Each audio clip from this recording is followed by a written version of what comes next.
नहीं, मैं पीने वाला नहीं हूं इसे।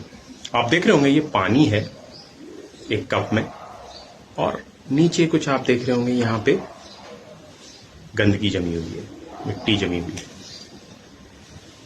और ये एक शीशे का कप है। अब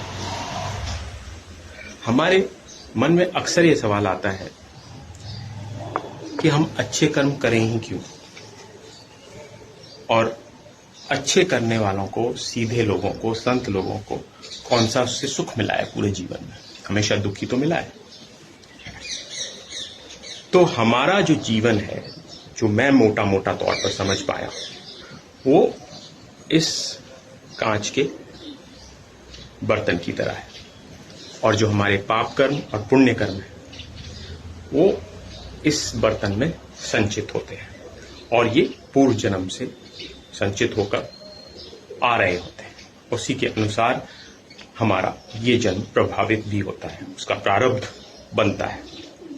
अब जो लोग ये कहते हैं कि संतों के जीवन में परेशानी होती है, और जो अधर्मी लोग हैं, सारे झूठ दगा सब कुछ करते हैं, उनके जीवन में सब कुछ फल फूल रहे हैं, खूब धन धान्य है, तो वो इस तरह से है कि आप देख रहे हैं ये पानी ऊपर से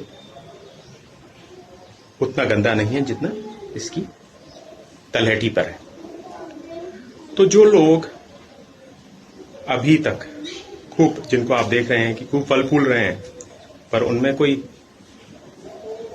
धार्मिकता नहीं है। धार्मिकता का मतलब ये नहीं पूजा पाठ करना, ये कि झूठ, चोरी, मैनिपुलेशन सब कुछ करते हैं, तो उनका ये जो ऊपर का काम है, ये आप समझिए, ये जो थोड़ा साफ सुथरा सा पानी लग रहा है, वो इनके पुण्य कर्म है जो पूर्व संचित है। अब ये उनको खत्म कर रहे हैं, और वो धीरे धीरे वो निकल रहे हैं, क्योंकि गंदगी उनकी नीचे छिपी हुई है, उनके पाप कर्म यहाँ पे है। अब ये जब खत्म होता है तब इसका नंबर आएगा, और जो अच्छा करने वाले हैं, संत लोग हैं, जो किसी का बुरा नहीं चाहते, कभी किसी का बुरा नहीं करते, उनके जीवन में पूरा जीवन भर प्रॉब्लम रहती है। वो इसलिए कि अब इस पाप को हटाने के लिए उनको प्रयास करना होता है। इस पाप कब हटेगा? जब इससे ज्यादा, दुगना चौगुना वो पुण्य कर्म करें। तो इस पानी में से कैसे हटेगा? जब वो, ये देखिए, और वो गंदा होने लगता है, मतलब दुख उनको दिखाई देने लगता है, दुख सबको, हमको दिखाई देने लगते हैं उनके जीवन में।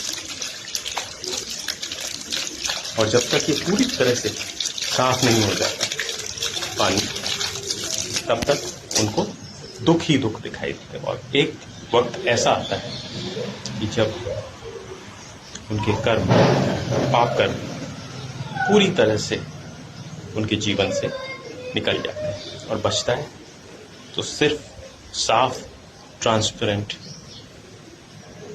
कर्म, पुण्य कर्म। और इसमें जितनी ज्यादा मात्रा में, जितनी इंटेंसिटी में आप पुण्य कर्म करेंगे, उतना ही पाप कर्म बाहर निकलेगा। और जब पाप